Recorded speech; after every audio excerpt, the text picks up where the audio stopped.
What's happening, guys? Welcome back to Born Offside midweek special. Love this when we get our special guests on because OLANTEKKERS, where is he? He's in the States? He's in the States. He's in Atlanta? I believe he's in Atlanta. Yeah. His stepbrother's wedding or something like that. Congratulations to OLANTEKKERS stepbrother. Yeah. He's living the life over there, but not to worry because a great substitution today. Yes. Kat, good friend of yours, NPL veteran Robbie Speranza joins us, current Marconi Stallions player as well. Robbie, how's life? Yeah, very good, man. Thanks for having me on the cast. No worries, man. Buzzing to have you. Kat's always been wanting to get you on for a long time because you two actually worked together back in the day. We did. We were my first retail job. I think it was your. Mine too, yeah. Yeah, we were all at uni at the time. It was at Nike, Birkenhead. Of course Shout it was out at to Nike. I know the way life does. And now full she's sponsored circle by moments. Nike. How Yeah, life of goes. course. But we had a lot of fun there. It was a really cool crew that worked there, and there were a lot of footballers too. So Yeah. it actually that's what got me into the NPL, working with you guys. I didn't know a whole lot about it before that. It was really fun. Robbie, what boots are you wearing? Always tempos. Yeah, there you go. All Yeah. right, so the Nike influence is still there. I Yeah. do rock Tiempos. Were you a Tiempo girl? What No. would you used to wear when you were playing? Don't say it. Predators. Oof, that would change now Really? if you were playing, isn't it? You'd have to be a Mercurial or something. Yeah, probably. Yeah, you're thinking of getting those boots back on. I need to. Yeah. I miss it so much. Even being at the NPL on Sunday, I was like, damn, Yeah. I really need to be playing again. Well, we're going to talk a lot about the NPL potential national second division today as well. But tell me about that because it was Apia versus Olympic. They played a men's game, a women's game, and a legends game. So they played, there were something like 7 games on that Wow. weekend, Okay. like between those two clubs. They get a decent turnout. Yeah, I think so. I think they sold about 2,000 tickets. Brilliant. The stands were pretty full for the women's game. And then obviously everyone that was there stuck around for the men's first grade as well. Yeah. But the girls did really well. So we the segment that we did for Optus Sport was about the women's clash because it's kind of those two clubs have really set the bar for the direction that women's football's going and all of that. But you could see how important it was to these two clubs. And we were talking off air before about your connection to Apia as well because you play for Marconi, Robbie, but Are you an Apia boy? My first club when I was younger was up, 7s and 8s. Yeah. And my brother as well, up to under 10s. Yeah. My dad played there all the way until first grade. Wow. Back in the old NSL days. So Yeah. we have a little connection there, but, it's not as strong as Marconi. Yeah, Played a bit yeah. longer there. Right. The not old, going to hype it up too much. Nah, man, keep that one down on the down low. the old Tony Rossetti paper bag payments. You gotta love it. Apia like what a club. What a club. But as Italians, is it cool for you guys to see what the earlier Italians did with football in Australia? Yeah, it's not just the Italians. We recently played a couple levels below Robbie, but we played a game away, and we actually played at the old Polish club, which was a team in the top tier of the state division back in the 70s and 80s. And still, they've got some veterans there working in the Polish club, and the football team doesn't exist anymore, but they're still there. And there's all these photos on the wall of players that they brought from Poland to play. And I think just for all the ethnic minorities, it was just a great sense of community, which you would have seen there at Olympic versus Apia. A lot of people were very excited about that Legends match, even. With all these guys that were top tier. We know a few of them. Tass, who was on the pod as well. So it is great. But Robbie, Marconi, I spent 3 years there as well. How many years have you been at Marconi? That's my 5th year, and I had a year back in 2010 as well. Right. So you've been there a long time, and there would still be. I mean, is Robbie still running around? Robbie Philippin still runs the place. He's yeah, still man. running around as well. There's those cult heroes, those club members that are still there. How good is NPL football for those community members? Oh, it's amazing because people like him, he lives it, he breathes it. He's been there for I don't know how many years, 50 odd years or something, and he gets involved in everything, not just the football. Like we had the Castagna Day, the chestnut festival on the weekend, and he's there roasting the chestnuts all day. He almost became one by the end of the day. Like he was Smelling red, like almost it. had a heart attack, but it's all right. Man. He survives. We had the defib right there, and he's good. Yeah, it's amazing. And these clubs have been dragged through. Well, these clubs have kind of been dragged through the mud, right? With everything that happened when the NSL finished and the A-League started. But now there's all this momentum. Has there been a change of pace with the chat of second division? Do you feel like there's this different optimism at Marconi Stallions now? For sure. Yeah, when we had our negotiations for next year, already they're not offering 2-year contracts anymore. They're telling us, we're going to be going into new discussions. They reckon we're front runners to be in that competition. Obviously, Marconi has all the facilities. They have the club, the gym. Yeah. I don't know how many fields. Yeah. Artificial ones going in the back, brand new change room. So I think we're a shoe-in for that. So they're pretty much trying to prep us to go into what would hopefully be a professional environment or something. Would you close say to. that Marconi's facilities are up there in terms of the quality of you've played for a few different clubs. Are they up there in terms of quality? Marconi is the best run club I've seen. Wow. And I think they've got more than what a lot of the A-League clubs have, to be honest. I mean, we own a humongous piece of land that is very well designed, and there's different fields we can use and different the artificial's going in soon, so we're going to have artificial to train on before we play against the teams we play on artificial fields. Yeah. We have the main pitch, which is looked after amazingly. So we've got everything available to us. Anything that's close to, I think the Wanderers have now that amazing facility, and they have artificial, they have grass, they have 1,000 fields as well. But in terms of like a clubhouse and it's self-funding and everything else, I think Marconi is the biggest club in the country. Do you still get pasta cooked for you when you win? Yeah, that's every game, the pizza, even the if pasta. you lose, that is so after sick. every home game, Every we all go game? up in the clubhouse. We got looked after like kings. Wow. When I was at Marconi, they stopped cooking pasta for first grade. Oh, really? That was there the Why? year they got relegated. Why, Claudes? Because That's a punishment. They had 7 points that season, so they were like, "Fuck They you." said and if your you pasta, guys mate. don't win, no more pasta for you. Yeah, the pasta stopped. Good to hear they started that back up again. I then moved to Sutherland Sharks, where it was sausage rolls and party pies. That's why always stick to a WOG club if you can. You want to play for the Italian and You've the Greek really club. sold Marconi as a club right now. Yeah, it's the Sounds best. amazing. It is the best. It is really, really good. But we're going to talk a little bit about our second division because you're now 30 years of age, Robbie. Yeah, I'm getting old. You feeling the years? Yeah, I'm feeling it now. Yeah? the body doesn't recover like it used to. But are you excited for the opportunity to, because you're a physiotherapist as well. So Yeah. this is the beauty of being a semi-pro player, is juggling life, juggling like a profession with playing football at a level that is still so high and so competitive. And people demand the best from you, but you've got a day job. But for you, do you see this as a golden opportunity to fulfill that dream of playing professional football if Marconi go up? It's an interesting situation, I think, for people like myself and a lot of people who are in that same sort of boat. Reason being is obviously I've been a physio 7 years now. Yeah. So I do reasonably well there. I'm pretty busy. And I work a lot of hours. I put a lot of hard work into it to try and succeed there. Yeah.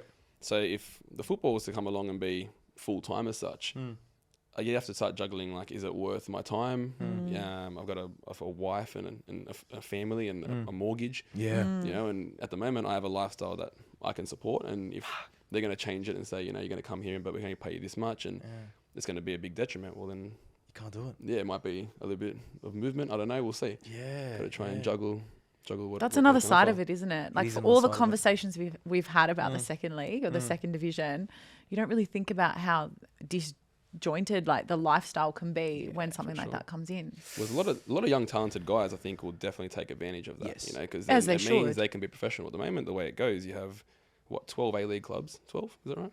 12, yep. One of them is in New Zealand though, so So 11 really, over 11 here. clubs in Australia essentially, and then 20 players per club. Yep. So you have 240 Yep. professional Aussies, He's a mathematician as well. which is. Robbie's good to very see. smart. That's very good to see, smart. yeah. But that, imagine, say, if you hit 19, 20 and you haven't quite hit your peak or you haven't cracked into A-League, you're going to uni, Yeah. like I did. I Yeah. did sports science. I didn't even know what to do. Yeah. I put all my eggs in that football basket initially, and things don't work out the way you want them to. And I was pretty crushed, man. My old man just said to me, well, if you're not going to do that full time, you got to go to uni. 100%. So into uni, and then a year and a half in, I realized I can be a physio doing sports science. I didn't Yeah. even know that. Yeah. But I put my head down, my ass up, and here we are. Yeah, definitely. How? Tell me about that experience when you were younger playing football. So you played for RPA. You said you were young. Yeah. What about that age, that peak age where everyone's kind of on the verge of going pro? Where were you at that time? 16, 17, 18? So I was at Bankstown City Lions, 16s and 18s. Yeah. Then went to Marconi in the 20s. Yeah. Had probably my worst year ever. I thoroughly did not enjoy it at all. At Marconi. At Marconi. That first year. Yeah. I was treated extremely poorly, I thought. Yeah. But that's life, you know. So I was you actually happy when they got relegated at the time. I was had a bit of a bitter Take that. taste in my mouth, Yeah, but yeah. now I'm back and I love it. Yeah. But in that age bracket, then I got to Sydney FC in the under 20s, back when it was just a national youth league and an A-League team, and it was no feeder, like no youth teams, and it was just you play interstate and play the other youth teams. And Yeah. that was a crazy experience, but yeah, it was Interesting. Do you feel you were part of that lost generation? Because definitely. chatting to, so I had an interview with Graham Arnold going into World Cup qualifiers when they were playing Saudi Arabia, Japan, that period, and we sat down and did a great chat. And he had a lot of time in COVID. He was stuck in Dubai and Qatar, couldn't see his family, so he basically wrote a thesis on the lost generation of footballers. And I think that was pretty much everyone from born in late 80s, around 1990, to born in 2000. So both of us actually fall in that lost generation. And that was a generation where the NSL stopped, the A-League came in. There wasn't even a youth team for a while. Then they added the youth team. But I experienced the same thing. I went into Sydney FC at one point when I was 16, and it was only under 21s. It's a massive gap. Huge. And so now when I see kids, I'm happy for them. It's not a jealousy thing, I assure you. But when I see that you can play for Sydney FC 13s, 14s, you can play your age group, and it's so much easier to be able to train see where you want to go. Whereas we were part of that generation of trying to film yourself, sending it overseas, doing your best. You know what I mean? It was shit. And you did that, Robbie. Like you right. went overseas and tried to get scouted. Yeah, I went to Greece, AEK Athens, and then went to Belgium to a club called Rusala. Okay. Interestingly, when I was there, I didn't quite enjoy it. Yeah. Actually, that's when I realized we live in the best country in the world. I was in Greece. I liked it, but in Belgium, you got a Greek background? No, I'm Italian. You're Italian background full, yeah? Why Greece? Just that was the hookup that we got in terms of a trial. So that's what and you have married a Greek woman. I have married a Greek woman. Okay, my daughter's half Greek. My ancestry says I'm 15% Greek, so there's a little bit in there. Yeah. How long were you at AEK Athens for? For I think it was like a 3-week period. Okay, right. It actually went pretty well, but to stay there on no money would be impossible, and the club was getting bankrupt. It was on its way down to the 5th division at the time. I think a few months later they almost liquidated. Right, brilliant. So it was probably They're good with money, the Greeks, aren't they? It was a bad timing to go there, I think.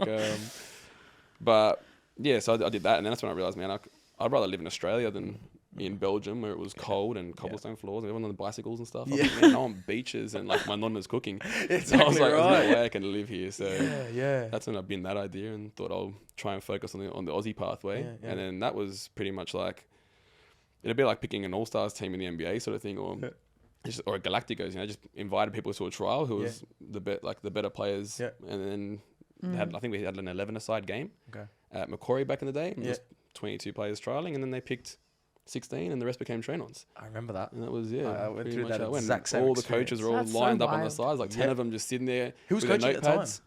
I had Brian Dean as our head coach, and Miro, who's now coaching United, was our assistant. Miro was there. That's right. When I went there, it would have been a few years after he was Corica already. Was under 20s coach. It was tough. That's literally the experience that I went through as well. It was one game. Brutal, you had one game to make it. 11v11. Just got to show yourself. Yeah. For the best. Yeah. How do you go into a game like that? Well, at the time, I was really motivated. Like I'm a big game person. I hate playing little teams because it's just like harder to get excited for. As you get older, I think in experience, you start to work out how to get your mind right for those games. But back then, I was pumped. I spent the whole year at Rockdale. My coach was Mark Rudin at the time. Or Marco Rudin. Marco now, I think he is. And I just remember like every week he dropped me to 20s, and I had no idea why. And I was training the house down. And I was pushing and pushing and pushing. And eventually I confronted him and said, like, why aren't I playing? And he said, you're one of my best trainers, but unfortunately, like you're 18 or 19, competing with guys who are 30 and whatever else. Like, I'm probably not going to play over them. It's just the way it is. And then he said, but I can, send you to trial for a youth team. And I was like, I'd love to. And brilliant. Yeah. And while you were there, Kat mentioned on the pod earlier this week you shared an ice bath with Alessandro Del Piero fully nude. I know. I think I got the stories confused. There's a few stories there. There's two stories of you in an ice bath, and I need you to tell both. Well, I actually got 3 stories of ice baths where everything happens. Okay. Yeah, man. Interesting experience. So there was one day I got called in to train at I think it's called not ANZ. What's the one in Homebush called? Yeah, Stadium Australia. I think Accor now. I think it is. Yeah. And I'd done a leg session in the gym the day before. Then my coach calls me and says, hey, like, can you play in a game tomorrow with the first grade? And I was like, of course. And I realized, oh my God, like, how am I going to recover for this? This is bad. No. So I've rocked up to the game and I'm trying to like save myself the whole game. And then I think it was the 88th minute. I started cramping everywhere. Quads, hammies, calves. I was on the floor. So I said, all right, just go in. Everyone's having a compulsory ice bath. And naturally, I just thought, everyone showers naked. So everyone must ice bath naked. So I jump in the ice bath, and then 2 minutes later, all the boys start coming after me, all in their skins. And like, what happens in the cold. Well, that's the thing. Yeah, it wouldn't have been your most flattering moment. Yeah, so I was like, man, this is way too embarrassing to get out like this. So I reckon I stay in there like for 20 minutes as every player got in and out. I don't want to embarrass myself in front of like Del Piero, and back then was like Brett Emerton and these sort of guys. Just like, nah, man. Waiting for everyone to get out. Every single player got out, and then after they all got out, maybe with like half frostbite. I don't know if I had anything left. I was an innie by then. It was an innie. Yeah, I just rolled down to the hot spa, got out. So the next week they said same thing. We had another session. This time it was at the other stadium in SFS back then. I don't know what it's called now as well. And that way they said again compulsory ice bath after the training. So I was like, all right, this time I know what I'm doing. Yeah. Came in my skins. I made sure I wasn't the first one. I watched everyone else, and I'm like, all right, beautiful. Yeah. And I'm looking in the ice bath. The ice bath is on one side, the shower's on the other side. So everyone's sort of facing each other, talking. And I just see a gap next to Brett Emerton. I thought, oh, how good is this? I could be rubbing elbows with Socceroos legend. Rubbing not just elbows, everything. Yeah. It's a great opportunity. Yeah. Well, not in the ice bath, maybe, but yeah. So then I've just gone to like go next to him, and I've just like stuck my toes in, and then like my foot, and my ankle, and then my shin, and then my knee. And I'm looking for this step where what they're all sitting on. I get mid thigh, and then I realize, oh shit, these guys are all standing, and I've belly flopped into the ice bath, splashed them all. I come up, I'm like, you know, like the surprise water up my nose. They're all pissing themselves. I've like drenched Brett Emerton with ice bath water as they're all like resting on their elbows. Obviously, they were standing in there. Man, I was like, I'm never getting an ice bath ever again in my life. This is bullshit. I'm crying. Yeah, so It's so funny. So my last experience at the ice baths was the only positive one that I had, which was still sort of awkward. But they said, oh, everyone has to get in an ice bath to train. It's at Macquarie. Yeah. And they had those like old black recycling bins. Remember the ones? Yeah. So I got jumped in one of there, and everyone's in with it was good. I love seeing the players in the recycle bins. Yeah, and everyone was in pairs, and I was like, I don't want to go and make another first grader feel uncomfortable. Have to go with the 20s kids. So I got in my own one, and then Del Piero jumped in my one. Right. And I was like, whoa, like Del Piero just picked my bath. Like, because you're a Juve fan as well. Massive. I was born in a Juve jersey. Like, from the day I was born, my dad said I came out with it. Fuck. So pretty much I was sitting there, and then like we're sitting with our legs intertwined. And then I'm like on a date with Del Piero in an ice bath in a recycling bin, you know. I was like, this is amazing. And it's the most romantic moment honestly, of your life. All I was thinking the whole time was like, I hope I don't give him tinea. Like I had a bit of like athlete's foot at the time. Like if I'm the bloke who gives Del Piero athlete's foot, man, I'm in trouble. Like don't want to be that guy. That's so funny. So you're there locking legs with Del Piero in an ice bath. Are you having a chat with him at this point? Yeah, I was. I didn't know what to say, but you know, like you used to get real nervous. I was like, oh, so how are you liking Sydney? And he's like, it's a very good, you know. I'm like, where are you living? He puts a point. And I'm like, what's a point? I'm like, it's beautiful there, eh? And I'm thinking, where the hell is Potts Point? I'm trying to Potts Point. I'm like, I still haven't even been there before, you know. I'm from the inner west. I haven't been in that area before, but I'm like, it's beautiful there, huh? He goes, yeah, beautiful. I'm like, okay. He's a humble guy, yeah. Amazing. Wow. And like watching him, or training against him was like bizarre. My first session with the first team was marking him in his first session with the first team. Right. So they said an 11-a-side game. Yeah. I came in as a centre back and watching him and idolising him my whole life. You know, the amount of Del Piero jerseys at home wasn't funny. Yeah. So I've come in and I'm thinking, oh my God, like that's him. Yeah. He's in front of me. And I've never seen like a professional player like that close before. Yeah. And during the game, I just walked past him and just touched him. I'm like, I just touched Del Piero. Just touched Del Piero. And I tackled him once. It was off my own bad touch, but you know, my panel beater, so it's all right. Like, ball came up, I tried to bring it down. I think I got him by surprise. It went to him again and I just poked it off him. I thought, I don't care what anyone says. I tackled Del Piero. I am now at that level. Yeah. Del Piero was what, 36, I think, when he was playing, and you're 30 now. Yeah. Now you're getting to this age. Do you even respect even more how good he was at that older age? That guy, like the way I think about it, his level of intelligence was astronomical, right? Like he could have a PhD, masters in football, right? The guy, his movements would. When he would check in, if I followed him, there's a hole in behind for someone to go straight through on goal, and like he just timed everything perfectly. And the way I would see it is there's probably like 3,000 divisions between Juventus and Marconi. Yeah. And there's that many players in between us. And this guy's at the top and I'm like over here, you know, like, or here somewhere, you know. I'm like, this guy is so much more intelligent than I am. And all I can do is just watch him and just hope that he doesn't score and make me look terrible. Yeah, but that's the beauty of football. You guys can still cross paths. Yeah. 3,000 levels apart, that's amazing. Cross paths. Yeah. That's amazing. And I think I've learned that. And, you know, you mentioned earlier before how you go through that period where you think you're going to be a professional footballer. It doesn't work out. But I think when you get older as well, you look at all these moments and you realize that football still gave you so much. And I'm sure some of your best friends have come through football. I know mine have. Absolutely. Let alone moments like you cross paths with Del Piero. You've got all these stories to tell, and you didn't go to the heights you would have thought at a younger age, but football's given you so much. I think that's a nice thing, and a lot of NPL players can relate about that. When you get older, it's like you realize you still went through so much, and you're still going now. You got a cup game coming up tonight. Tonight we're playing Sydney Olympic. There you go. So by the time this pod goes up 6 a.m. tomorrow morning, we'll know whether you go through. How many more rounds till you get to TV? 3 more. So if we win tonight, 2 more games, and then we're in the semis of the Waratah Cup and simultaneously into the TV rounds, hopefully. Right, and that's probably what's missing with Marconi Stallions. They haven't had a proper cup run, have they? Yeah, no. We had my first year there. We played Melbourne City after we went to South Hobart, which was an amazing trip too. Like you know when in these sort of things, obviously we only get to play our furthest away games, Wollongong. So when we want to get an away trip, we're hoping for something far. Yeah. And I was just saying the whole time, give me Darwin, give me Hobart. You know, Darwin or Hobart, Darwin or Hobart. And Hobart comes out first. I'm like, come on, Marconi. We're riding the screen, you know, come on. And then Marconi comes up like, yeah. You know, we're all throwing drinks in the air, we're buzzing. So, and then we lost to Melbourne City the next game. But since then, COVID ruined a couple of them. Last year we lost to Hull in penalties in the lead up and. Yeah, just stumbled a couple of times, but hopefully this year's the year. Yeah. Did I hear that the Australia Cup is coming for women? I'm not sure. I haven't heard anything about it, but I would hope that it is. Right, yeah, because that's what's missing, I think, in the women's game. Because I think, like, even looking at our women's club, like, there's so much now being put into the NPL and they're playing for promotion relegation. The only thing missing is that chance to go all the way. And I almost think the level's probably even closer from NPL women to A-League women. I'd argue that there's not a huge difference, to be honest. I think, as in the best NPL teams are very similar to the A-League team. Well, Western United just took an NPL team. We spoke about that on Monday, right? Yeah, Calder United is essentially in the A-League. And they're about to win the Western A-League. United front. Yeah, for sure. But I think the biggest issue with having like a cup for the women would be the overlap in all the seasons and stuff. At the moment, it's not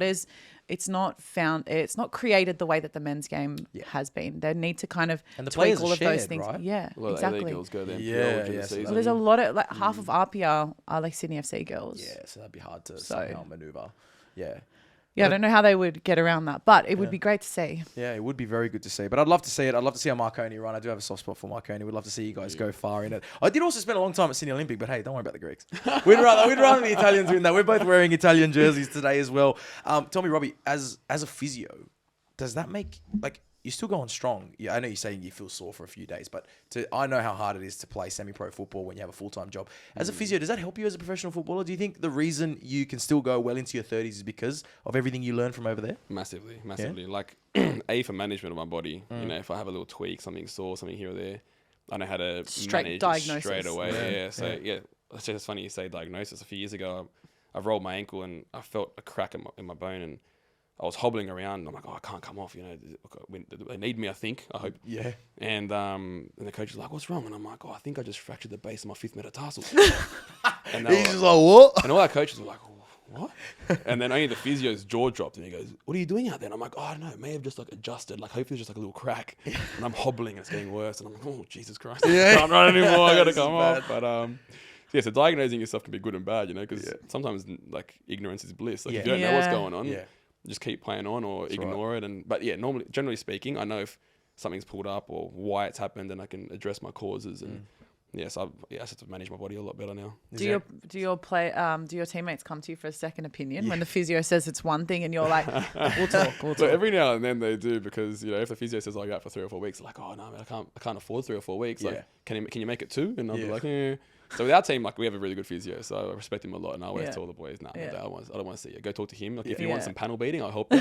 But I'm not diagnosing nothing when you come to me. Like, you're going to him for that stuff. Whereas in the past, we've had some more dodgy type physios. And so I had half the team coming in to see me because they want to get fixed and they want to get treated. And and the conflict of interest is if you rule someone out who plays a similar position to you or something like that, then it looks bad on you. And that happened to me once back a few years ago, and it made it really awkward in terms of the situation because he thought you were ruling him out just so you could play. No, well, luckily he and I have a really good relationship. Okay, but the team physio started like bad mouthing me because I ruled out a player, and it made it. He tried to. It sounded like they tried to spin it a little bit, but Can I just tell you something, Kat? Physios, they're like barbers. They're like makeup artists. Yeah. You know what I'm talking about. Yeah. They know everyone's secrets. They know everyone. Physios know so much, man. Like I've been at clubs where physios almost like control the team, because when you're there and you're going to see them for treatment and you're there for an hour or whatever, massaging, you tell them things and you don't even think. And sometimes the wrong physio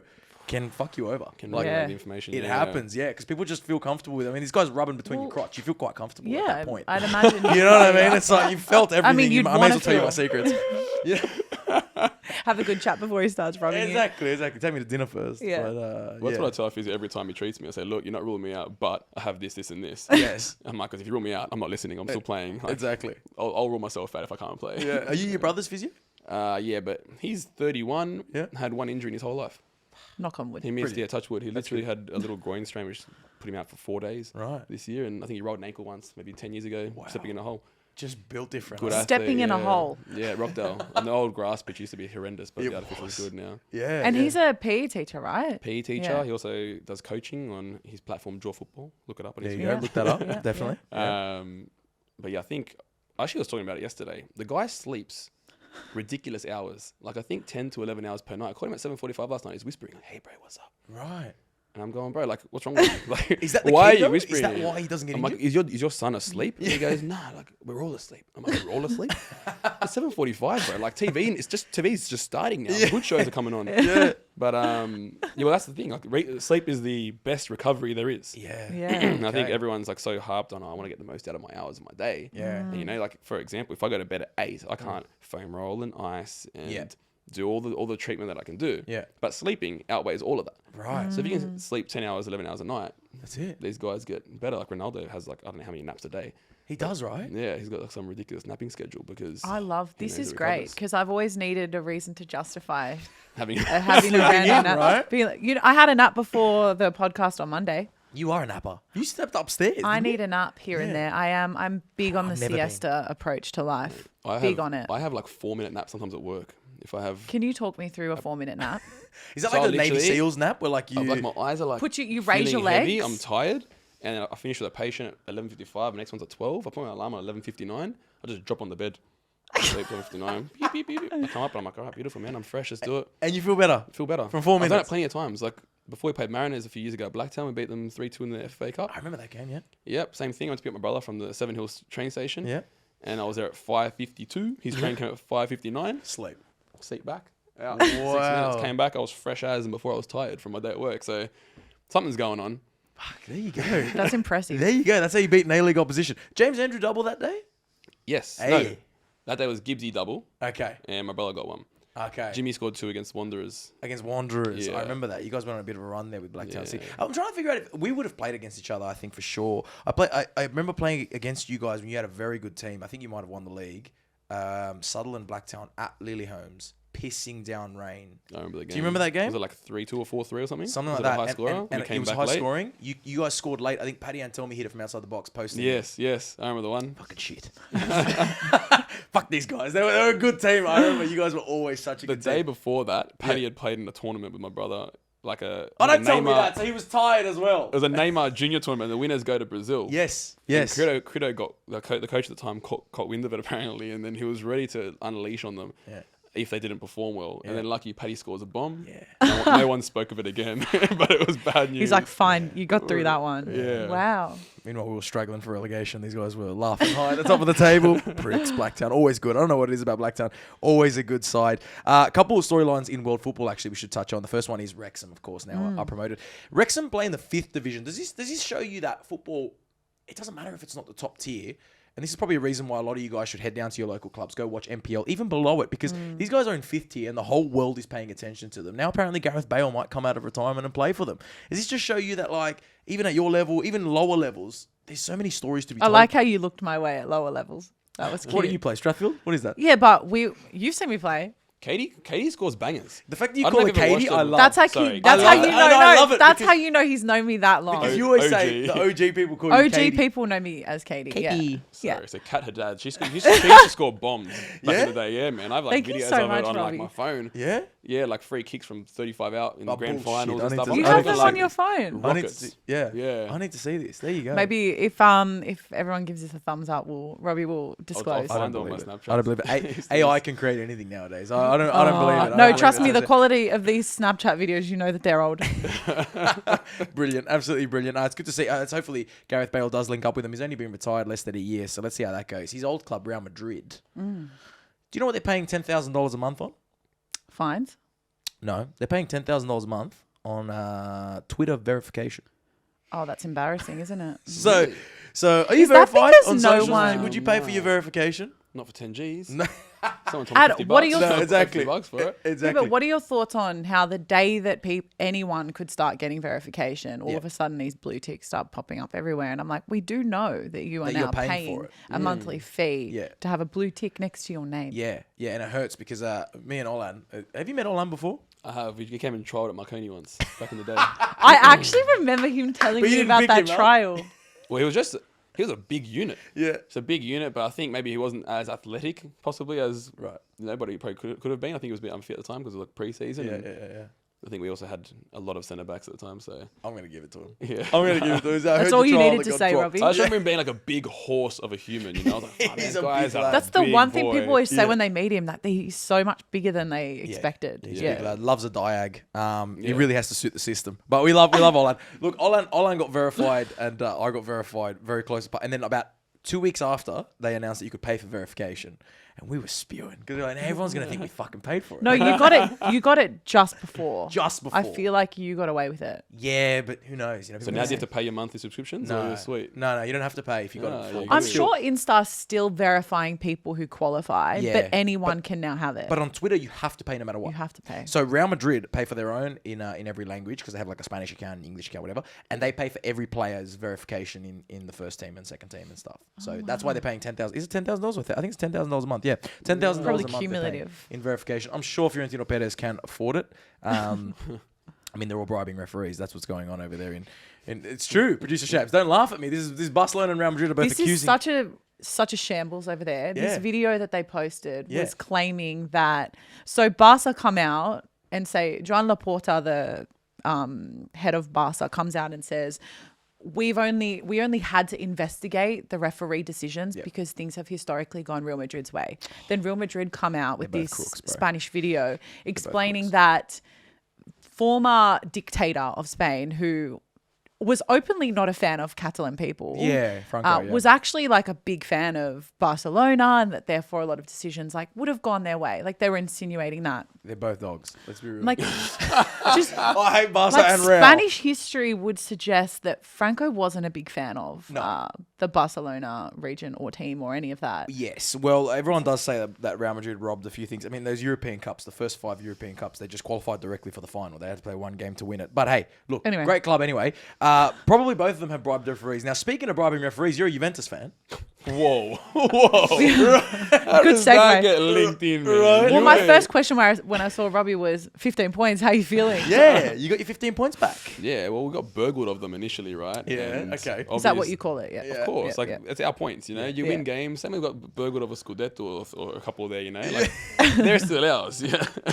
You guys still count them. I love that. 100% Juventus fans we still do, count man. them. Like all the other clubs are doing just as bad as us, but we got penalised for it. It was a slap on the wrist at the end of the day. We lost 2 Scudetti. That's not a slap on the wrist, I think. Like, you know, and we got relegated.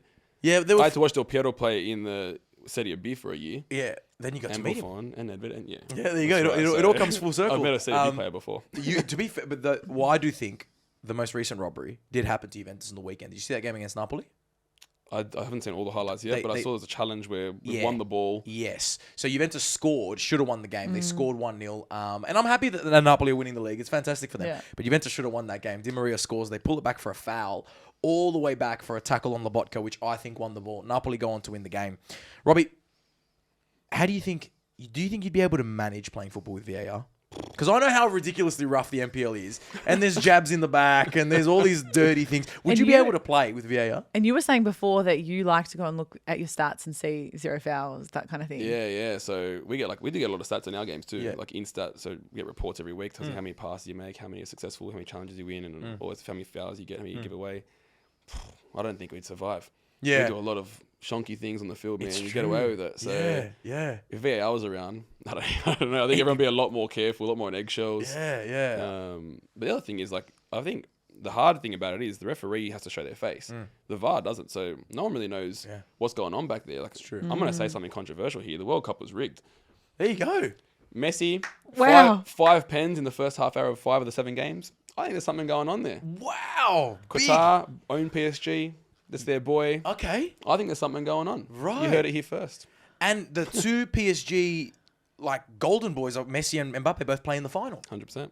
And There's something going on. There you go. Something sus. Right. And the only reason I won't comment on that is because the same guy that owns PSG owns beIN Sports, which I produce a show for. And you're about to host that show after this. Yes. So he lovely. technically pays me. So you know what? Sheik, Prince, whatever your name is, keep doing what you're doing. I love Qatar.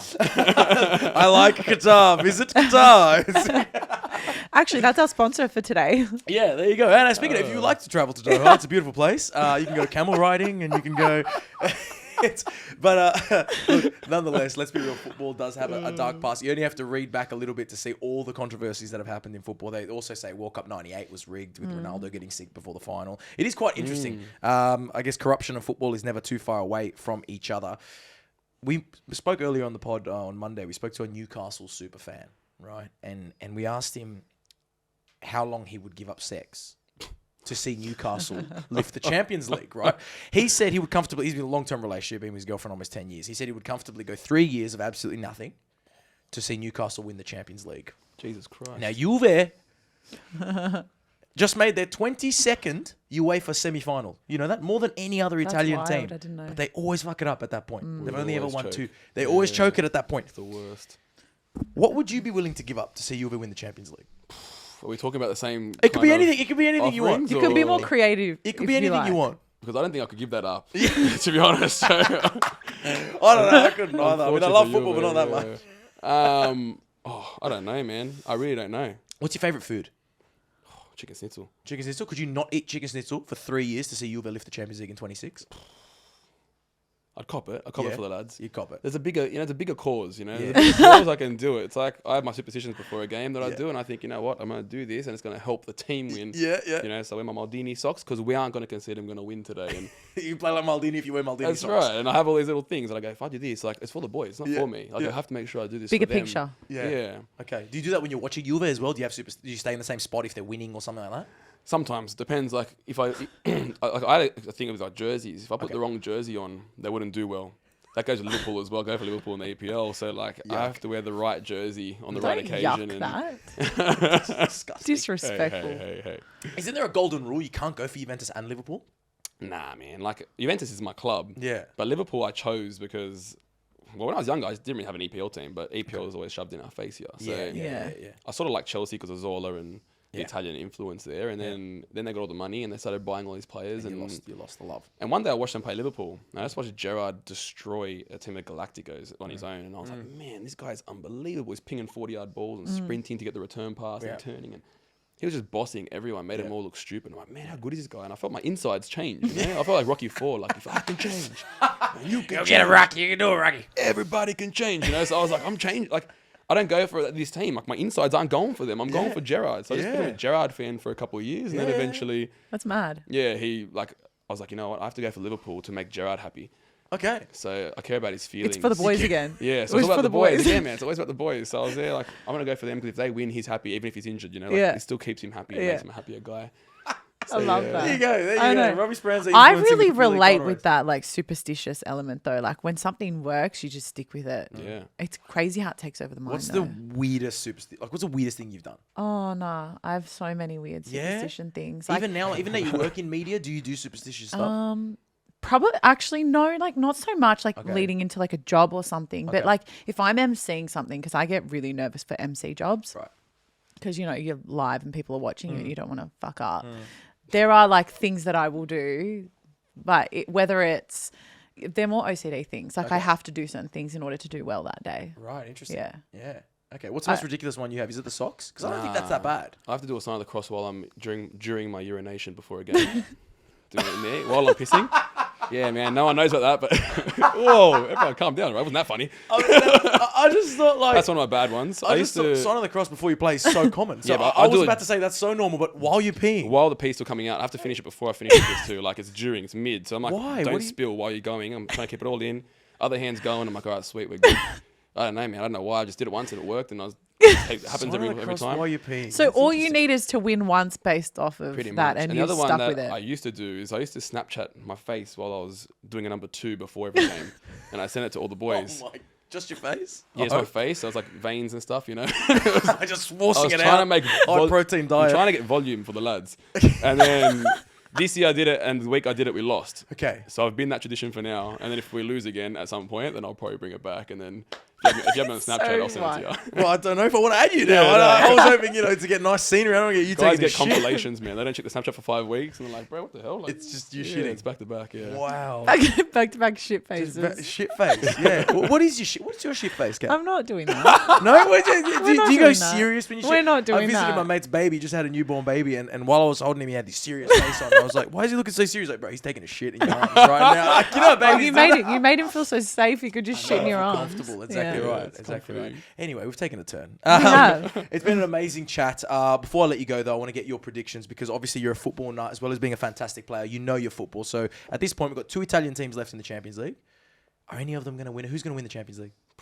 I think that's a tough question, eh? Yeah. I think Madrid. Madrid are just designed for Champions League. They're a Champions League team. They have it in their DNA. Everyone's like the City treble. Yeah. Because City are killing it. And I see that, but do you think it's the winner of that game is definitely winning the Champions League? I think so. Yeah. As much as I think Milan will be Inter. I love Milan more than Inter because Milan have like the classic Maldini, Nesta, Pirlo, like that whole collection of players, Seedorf. Yeah. But Inter are dogs. They should get relegated and give us back our Scudetto. So I'm hoping for a Milan-Madrid final to keep Pep in the choke, because he keeps choking every year with the Champions League. I love that. It's my big inner happiness. Like I hate Barca, I hate Pep. Hate them all. Yeah, brilliant. So I want Madrid-Milan, and I want Milan to jag them somehow. That'd be nice. That would be nice. Ancelotti against Milan. Football. Are you one of those Italians? Because I've met a lot of these Italians that I'm personally not like that, but some of them, like one of my good friends, is a diehard AC Milan fan. If Juve were in the final of the Champions League against Barca, he would put a Barca jersey on. He goes for he hates every other Italian team that's not Milan. Are you like that, or you go for like if Inter made the final, would you go for Inter? Yeah, of course. I support Italian football over everything. Okay, I'm like that too. And then the only one I find interesting is when Liverpool plays Milan or something. And I'm like, I go for Liverpool just slight struggle. But if we lose, I'm still like, you know what? Italian football's succeeding. It's a win-win. Yeah, exactly right. Yeah, and here's actually a fun fact for everyone listening at home. This very niche one, but history is repeating itself at the moment. Take you back to 1990. Take us back. Right? 1990, Napoli was the last time they won the Scudetto. Okay, they won the league. Juventus won the UEFA Cup that year. Milan won the Champions League that year. No way. And Sampdoria won the Cup Winners' Cup that year. So that was actually the most successful year in Italian football history. Fast forward, Napoli about to win the Scudetto. 2 Milan clubs in the Champions League semis, Juve Roma in the Europa League semis, and Fiorentina in the Conference League semis. Wow. So history could be repeating itself with Napoli winning the title. There you go. I love that. Yeah. You've been such an advocate for Italian football this season, but it's speaking for itself now. Yeah, it really is. It really is. There's a lot of people talking about Italian football that weren't before, and I like that. It's good. becoming part of the football conversation again. Exactly right. So many historic clubs, and Napoli have done that as well. It's been great to see them succeed. They could lift the title this weekend. Robbie, let's hope Marconi, speaking of Italian clubs, let's hope Marconi go on a run, lift the title. Look, as great as the MPL is, I know, especially as a player, I really would love to see you guys go on a run in the Australia Cup.